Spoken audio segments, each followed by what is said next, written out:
boa tarde, boa noite. Mais um novo podcast Jautier.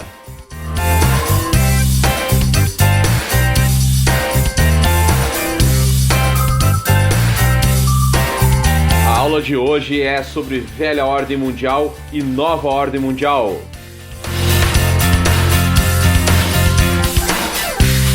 Já se inscreveu no canal Jautier? Se ainda não se inscreveu, se inscreve no canal, bate o sininho, recebe as atualizações, vídeos novos toda semana.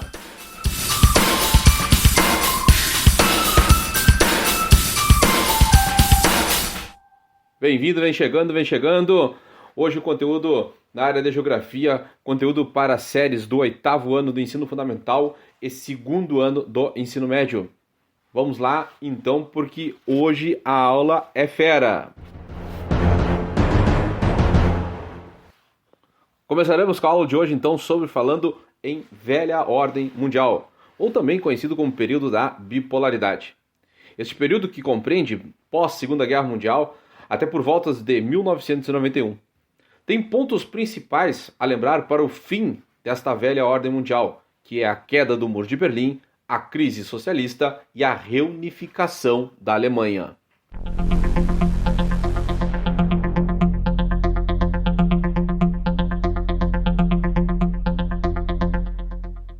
Este período ficou reconhecido como o período da Guerra Fria, que nada mais é que o período de conflito ideológico, ou seja, as questões de discussões no campo das ideias. Quando eu falo em campo das ideias, logo eu remeto à ideia de capitalismo versus socialismo. Cacetada de conteúdo, hein?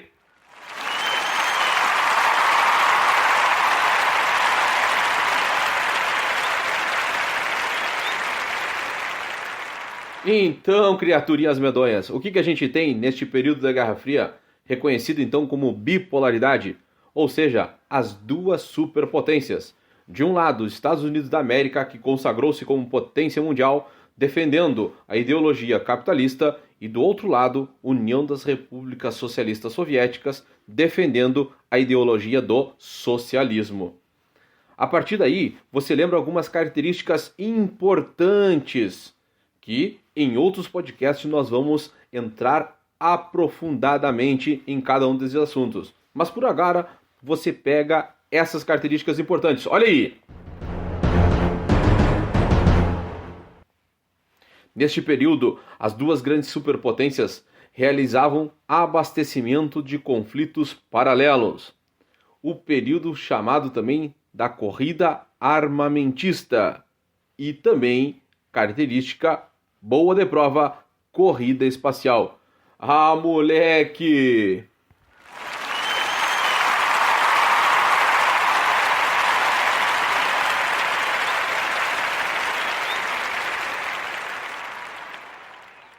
Mas nem tudo foi glória, e a crise socialista desencadeou grandes conflitos. Veio a derrubada do Muro de Berlim, a desintegração da União das Repúblicas Socialistas Soviéticas e a reunificação das Alemanhas. E aí nós temos o início, lá na década de 90, da multipolaridade, ou seja, conhecida como a nova ordem mundial. Cola em mim que tu prospera!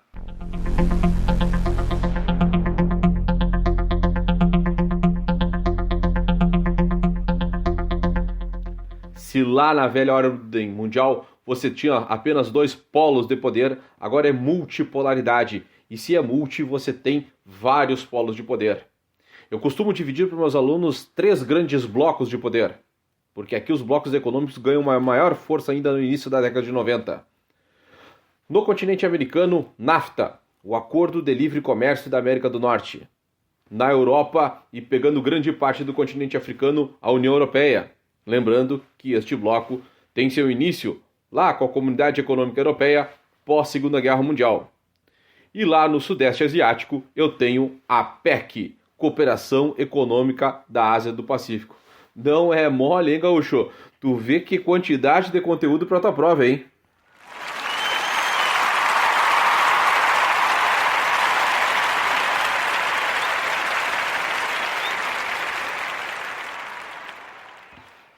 essa nova ordem mundial, pessoal, ela já é caracterizada com outros elementos novos e outros conteúdos que até então não se falava muito. Eu tenho, por exemplo, o G7, o grupo dos países mais industrializados, formado por Estados Unidos, Canadá, Alemanha, França, Inglaterra, Itália e Japão. Junto com isso, eu tenho uma outra nomenclatura que hoje nem se utiliza mais, mas aqui é importante tu saber, que é o conhecido G8, que nada mais é do que o G7 mais a Rússia.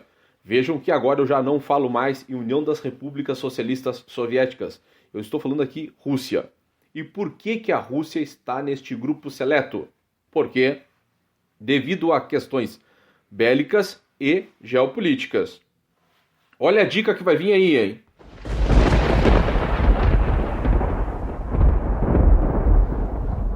Aqui, meu aluno querido, criatura indecente, tu tem que lembrar da questão bélica. A Rússia herdou a maior parte do armamento da extinta União das Repúblicas Socialistas Soviéticas. E as questões geopolíticas se devem porque a Rússia herdou a maior parte do território da extinta União das Repúblicas Socialistas Soviéticas. Nessa parte, eu quero que tu dê uma olhada, dê uma pesquisada na parte chamada Teoria do Espaço Vital, desenvolvido pelo geógrafo alemão Friedrich Ratzel.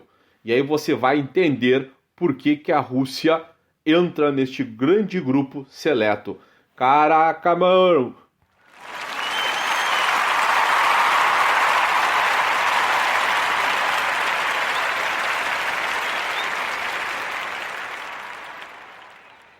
E se eu estou falando que surgem novos polos de poder, há grupo de países também que se fala aqui, como o G20, o grupo dos países que estão crescendo, e um grupo de países que tem sua grande economia já final do século XX, início do século XXI. Esse é o grupo dos BRICS, formados por Brasil, Rússia, Índia, China e África do Sul. Gauchada, aqui no GeoTia você vê de tudo e agora só falta tu sentar aí, escutar esse podcast, anotar tudo e bora que tá muito preparado para as provas, hein?